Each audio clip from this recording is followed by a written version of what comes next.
आत्मीयता का ऐसा सेतु रचा, बिना प्रेम के, बिना संबंध के कभी परिवर्तन नहीं आता। प्रमुख स्वामी जी महाराज इतना बड़ा कार्य कर पाए, उन्होंने हजारों लोगों को व्यसनों से मुक्त किया। आज केवल बोडेली क्षेत्र में 30,000 आदिवासियों का समूह तैयार है जो संपूर्णतया नशे और मांसाहार से मुक्त जीवन जी रहा है, केवल बोडेली में। तो ऐसे तो हजारों आदिवासियों को उन्होंने ऐसा तैयार किया जो एक उच्चतर संस्कार युक्त जीवन आज जी रहे हैं। लेकिन उसके पीछे प्रमुख स्वामी जी महाराज का कठिन पुरुषार्थ और अपार वात्सल्य है। प्रमुख स्वामी जी ने स्वयं उन प्रदेशों में जाना शुरू किया। 1971 से यदि देखें तो 1971 में सूरत और तापी जिले में उन्होंने 20 दिनों में 90 गांव में विचरण किया था। 77 दौंडजा और सिलवासा के आसपास 17 दिनों में 90 गांव में विचरण। 1979 में पंचमहाल और भरूच जिले में 21 दिनों में 95 गांव में विचरण। 77 में साबरकांठा जिले में 45 डिग्री तापमान था, 91 गांव में विचरण किया। ऐसे तो बहुत सारे विचरण के दौर चले। 1988 में बोडेली के आसपास एक खांडिया अमादर गांव पर एक उत्सव रखा गया था। तो प्रमुख स्वामी जी महाराज वहां पर पधारने वाले थे। उन्होंने पहला प्रश्न ये पूछा संतों से कि आप ये बताइए कि मेरे निवास की व्यवस्था कहां पर की गई है। संतों ने कहा कि स्वामी जी, जहां पर उत्सव है वहां से 3 किलोमीटर दूर एक गांव है, वहां पर थोड़ी आपके अनुकूल व्यवस्था हो सके ऐसा एक घर है, वहां पर आपकी व्यवस्था की गई है। प्रमुख स्वामी जी ने कहा कि क्यों इतना दूर, मुझे उसी गांव में उन्हीं लोगों के बीच में रहना है। संतों ने कहा स्वामी जी कोई व्यवस्था नहीं है वहां पर, कोई मकान नहीं जहां पर आपकी सुविधा हो सके। स्वामी जी ने कहा क्या सुविधा चाहिए हमें, रहने के लिए छत मिल जाए बहुत है। फिर संतों ने ढूंढा, कोई मकान पक्का नहीं था गांव में। एक मकान बन रहा था जिसमें खिड़कियां या दरवाजे लगे नहीं थे। ठंड का मौसम था, बहुत ठंड थी। प्रमुख स्वामी जी ने कहा कि नहीं, हम उसी घर में रहेंगे, हमें क्या समस्या है, थोड़ी ठंड सहन कर लेंगे। तो उस घर में वे रहे जहां पर दरवाजे नहीं थे, जहां पर खिड़कियां नहीं थी। ठंड इतनी थी कि सहन ना हो सके। संतों ने कहा स्वामी जी शौचालय भी नहीं है वहां पर। प्रमुख स्वामी जी ने कहा कि शौचालय बनाने में कितनी देर लगती है, 2 फीट का गड्ढा बना देना है, चारों ओर कंतान लगा देना है, बन गया शौचालय। तो ऐसी व्यवस्था में रहकर भी उन्होंने इन वनवासियों के साथ आत्मीयता का सेतु साधा। कई बार तो 5-5, 6-6 किलोमीटर चल चल कर भी वे अंदर गांव में गए, उन सभी से मिले, उनसे वार्तालाप किया। इतना स्नेह, इतना वात्सल्य, इस स्नेह और वात्सल्य के परिणाम स्वरूप ही इतना बड़ा समर्पित और संस्कारी आदिवासी समाज आज हमें देखने को मिलता है। उन्होंने बहुत सारी शैक्षिक सुविधाएं वहां पर शुरू की, उन्होंने स्कूल शुरू किए, उन्होंने छात्रावास शुरू किए और उन स्कूल और छात्रावास में पढ़कर आज बच्चे ITI, इंजीनियरिंग, MBBS, मेडिकल बहुत बड़ी सिद्धियां प्राप्त कर रहे हैं। सिलवासा में ही सेंट्रल बोर्ड का 1200 विद्यार्थी एक साथ पढ़ सके ऐसा स्कूल उन्होंने बनवाया। तो ये उनका कार्य बहुत बड़ा कार्यकलाप है। 5-10 मिनट में उसकी बात करना असंभव है।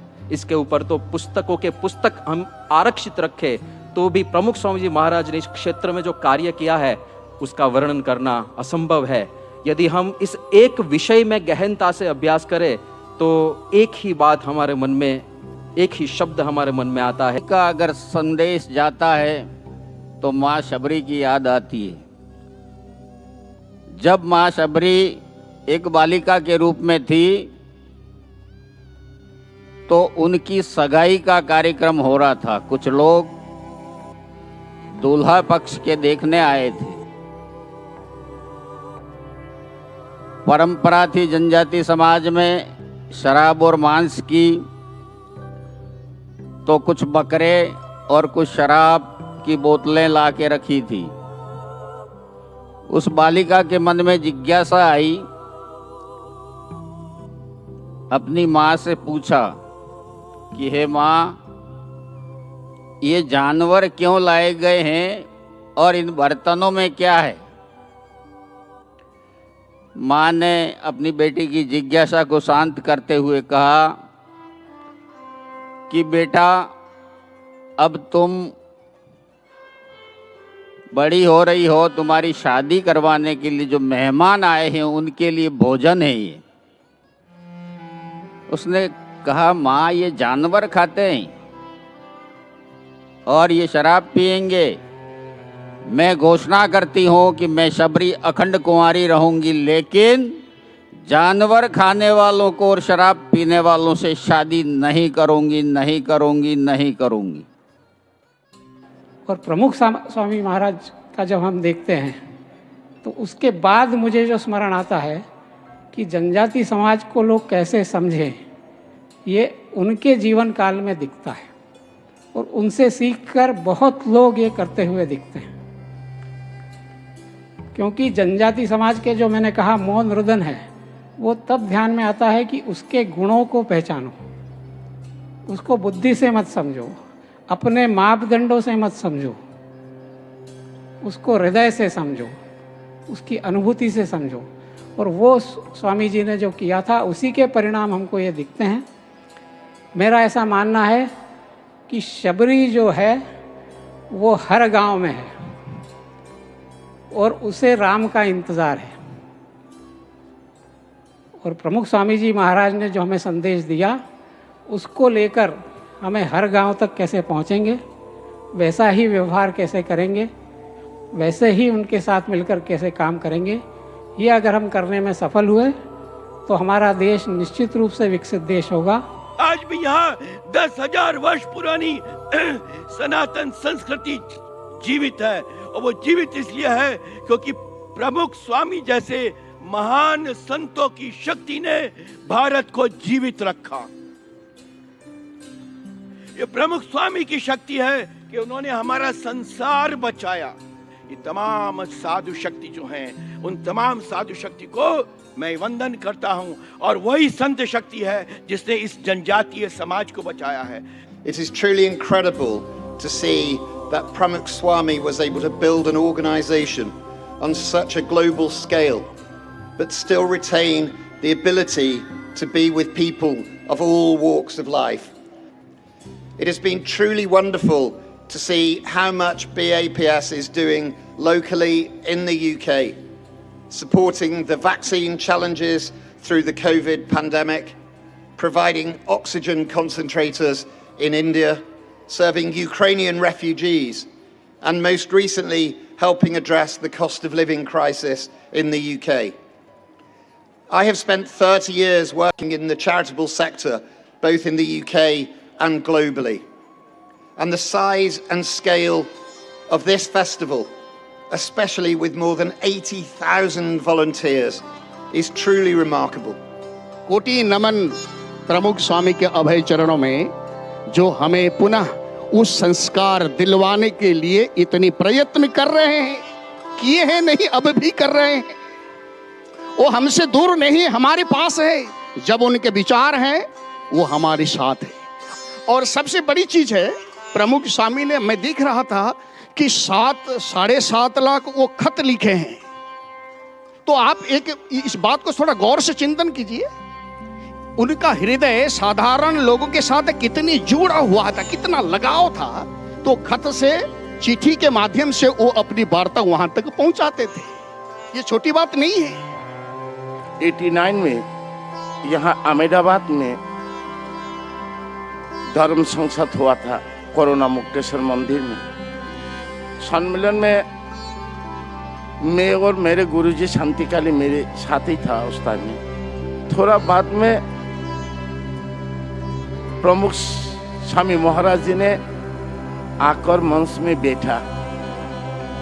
स्वामी नारायण का मूर्ति उनका पास था। जो प्रमुख स्वामी जी को प्रणाम करने के लिए मेरे गुरुजी शांतिकाली ने आदेश किया। मैंने उनका चरण पकड़ कर मैंने प्रणाम किया। प्रणाम करने के बाद मेरे ड्रेस पाकरी बहुत अच्छे से देखा ही उन्होंने मुझे। तो मैंने कहा, ये मेरे कोई भूल हो गया गुरुजी? उन्होंने कहा, नहीं, तेरे सर पे बड़ा एक बोझ पड़ने वाला है, तुम बहुत बड़ा एक उत्तराधिकारी मिलने वाला है। तो उसको बाद कहा है तेरे हाथ में बहुत बड़ा एक मंदिर बनेगा। वो 2 आशीर्वाद दिया मुझे। पहले तो मैंने विश्वास नहीं हुआ था। 89 से अभी तक उनका कृपा, उनका आशीर्वाद मेरे सर पे है, मैं पता चला। उनका आशीर्वाद है, उनका कृपा मेरे पास है, इसलिए उनका जो 100 साल का जो आज के ये कार्यक्रम में मुझे बुलाया गया। પ્રમુખ સ્વામી મહારાજે ગુરુ તરીકે ગાદી સ્થાનમાં બેસીને સૌને માત્ર આશીર્વાદ આપવાનું કે પ્રવચનો આપવાનું જ કામ નહોતું કર્યું, તેમણે જીવનભર પોતાની જાતને ભગવાન સ્વામિનારાયણના સેવક તરીકે ગણાવી. આપણે તો એક સેવક છીએ, આપણે તો સૌની સેવા જ કરવાની હોય તથા સૌના ભલામાં આપણું ભલું એવો મંત્ર સમાજને આપ્યો છે. પ્રમુખ સ્વામીએ સરળ સેવક બનીને આદિવાસી વિસ્તારમાં ગામડે ગામડે આદિવાસીના ઉત્થાન માટે ઘણી બધી કામગીરી કરી છે. આદિવાસી વિસ્તારમાં આદિવાસીઓના ઝૂંપડે ઝૂંપડે જઈ અંધશ્રદ્ધા, વહેમ, કુરિવાજો અને વ્યસનોની ચુંગાલમાંથી છોડાવી તેઓને સુખી અને સમૃદ્ધ કર્યા છે. નીતિમત્તા અને સચ્ચાઈથી જીવનારા પ્રમુખ સ્વામીજી મહારાજ કેવું જીવન આપ્યું છે આપણને, અને એમણે જે બોધ આપ્યો છે એ પ્રમાણે આપણે જીવન જીવીએ તો મને એવું લાગે કે એમની આ શતાબ્દી વર્ષ આપણે ઉજવવાના જે ભાગીદાર બન્યા છે, એમના જે માર્ગ આપણને બતાવ્યો છે એ માર્ગ પર આપણે ચાલીએ તો સમજો કે આપણે શતાબ્દી વર્ષ ઉજવણીમાં ભાગ લીધો. પ્રમુખ સ્વામી મહારાજે આદિવાસીની વિશિષ્ટ ઓળખ આપી છે કે સૌથી આદિ ભગવાન છે, સૌથી આદિ ભગવાન છે, તેનો જેમાં વાસ છે તે આદિવાસી. સુંદર વ્યાખ્યા છે. આ રીતે પ્રમુખ સ્વામી મહારાજ ખરેખર સમજતા, ખાલી વાતો નથી કરતી, સમજતા પોતે. ભલે બીજા તમને પછાત કહેતા હોય, બીજા હોય પછાત કહેતા હોય, પણ સ્વામી કહ્યું આદિવાસી કહેતા હોય, પણ આજે આપનામાં મને સાક્ષાત ભગવાનના દર્શન થાય. આ ભાવથી તેઓ આદિવાસીઓના ઝૂંપડે ઝૂંપડે ગયા છે, તેઓના ઘેર રોકાયા છે. હવે ક્યાં આદિવાસી પણ રહ્યું, તેઓનું ભોજન જમ્યા છે. તેઓના આવા હિત પ્રેમથી કેટલાય આદિવાસીઓ પરિવર્તન આવે. પરિવર્તન કેવી રીતે? વ્યસન, જે દુર્ગુણો હતા એ બધું મૂકીને સજ્જન, આપણને શરમાવે એવા એવી રીતે તૈયાર થઈ ગયા. એ જે અપનાવે એ દિલથી અજમાવે, દિલથી અપનાવે અને ખૂબ આનંદમાં, કેફમાં, બળમાં રહે અને પોતાના બાળકોને પણ એ આ માર્ગે સત્સંગ કરજો એ રીતે વાત કરતા. આમ પ્રમુખ સ્વામી મહારાજે આદિવાસીઓનું સામાજિક અને आध्यात्मिक બે રીતે ગૌરવ વધ્યું છે. तो यह था आज का प्रमुख स्वामी महाराज शताब्दी महोत्सव में मनाया गया 8वां दिन, आदिवासी गौरव दिन. पुनः एक बार आप सभी को तहे दिल से हमारा धन्यवाद अर्पण करते हुए आज की नगर हाइलाइट्स यहाँ समाप्त करते हैं. अपडेटेड रहिएगा हमारे साथ. कल फिर मिलेंगे नगर के कुछ स्पेशल बातों के साथ. तब तक के लिए आप सभी को हमारा सादर प्रणाम. जय स्वामी नारायण. स्वामी महाराज शताब्दी महोत्सव की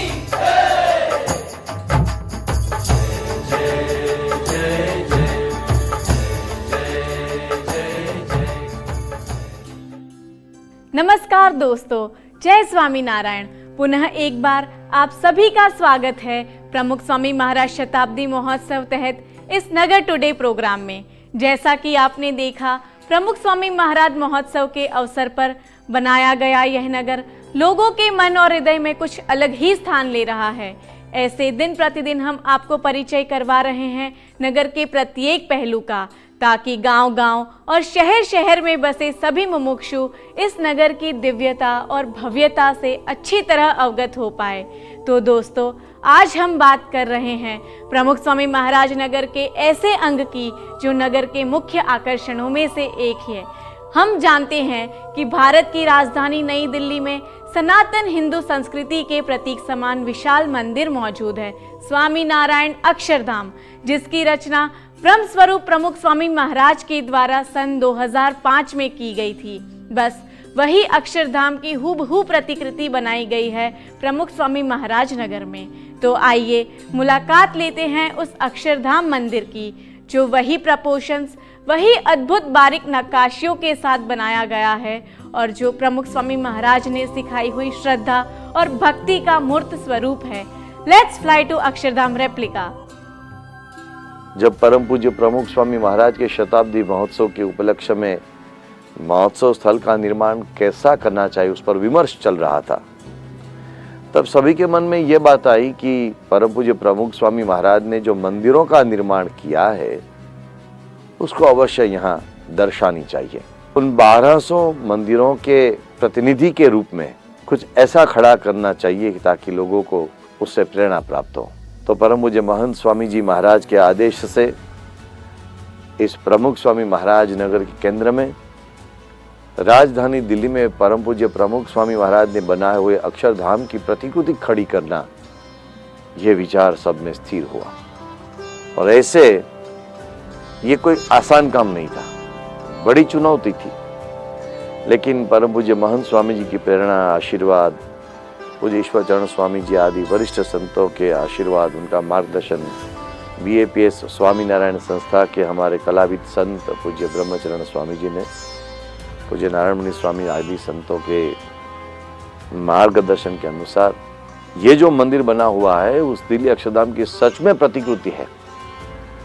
क्योंकि जैसे उस दिल्ली अक्षरधाम में भगवान स्वामी नारायण, उनके अनादि सेवक अक्षर ब्रह्म गुणातीतानंद स्वामी जी, राधा कृष्ण देव, शिव पार्वती गणेश जी और भगवान सीताराम और हनुमान जी आदि की जिस तरह से वहाँ प्रतिमाएं हैं, उसी तरह की प्रतिमाएं तो है ही, लेकिन उसके साथ साथ अक्षरधाम के मंडोवर में उसकी बाहरी दीवार पर जिस तरह से वहाँ भी देवता देवी या तो ऋषि मुनि की जो प्रतिकृतियां हैं, सुंदर मूर्तियां हैं, उसी तरह से यहाँ भी मूर्तियां खड़ी कर दी गई है। परंतु સૌથી પ્રથમ સ્વામિનારાયણ સંપ્રદાયની બહેનો જ શિક્ષક તરીકે આવેલી હતી। એટલે સ્વામિનારાયણ ભગવાને જે બહેનો માટે જે કાર્યો કર્યા છે ખૂબ ને ખૂબ લાભદાયક કાર્યક્રમ। અને આજે અમે અહીં અંદર આવીને જોયું કે આમાં દરેક આયોજનમાં બહેનો જ મહત્ત્વનો ફાળો અને બહેનો જ આપણને દરેક જગ્યાએ જોવા મળે છે। એ પણ વાત મળી કે જે આપણે ચાલીને અહીંયા આવીએ છીએ, જે ઓલા ડોટ બિછાવેલા છે તે એમાં પણ બહેનોનો ભાગ છે।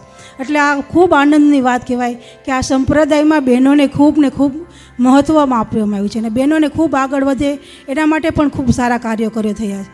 અને આમાં આખા ભારતમાંથી અને કહેવાય છે કે વર્લ્ડમાંથી પધારેલી બહેનો છે, ખૂબ સારા કામ કરી અને ખૂબ સેવા આપી રહી છે।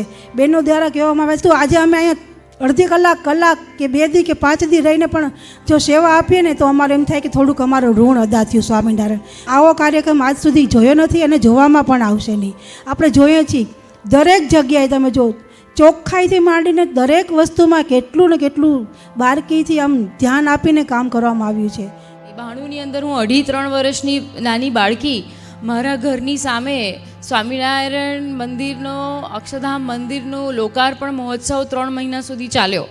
3 મહિનામાં મારા ઘરે સ્વયંસેવકોનો ઉતારો, સાથે સાથે રોજ સ્વામિનારાયણ મંદિરની કઢી ખીચડી ખાવાની, સાંજે રવિવારની સભા ભરવાની, મંગળવારની સભાની અંદર પણ પેરેન્ટ્સ આરતી માટે લઈ જાય। અમારા ઘરે કોઈએ સ્વામિનારાયણ સંપ્રદાય અપનાયેલો નહોતો, કંઠી કે માળા ધારણ નહોતી કરેલી, પરંતુ એનાથી બી વધારે ઘરમાં આ વાતાવરણ રહેતું હતું ભક્તિનું. ઈશ્વરની ભક્તિની ઉર્જા જે ઘરમાં કેન્દ્રિત થતી હોય છે, એના કારણે તમારું બાળક ભવિષ્યની અંદર આવતા દૂષણો, મોટા થાય છે, ટીનેજર્સ થાય છે, ત્યારે આવતા દૂષણોથી ઈશ્વર જ એમને દૂર રાખતા હોય છે. એ મારામાં પણ થયું. અમારા ઘરમાં પણ એટલું બધું સારું ભક્તિમય વાતાવરણ રહ્યું અને એના કારણે અમારી નવી પેઢીની અંદર પણ અમે આ સંચાર કરી રહ્યા છે. That is my message to all, that is my wish to all. હું એક લાઈવ ઉદાહરણ છું. અક્ષરધામ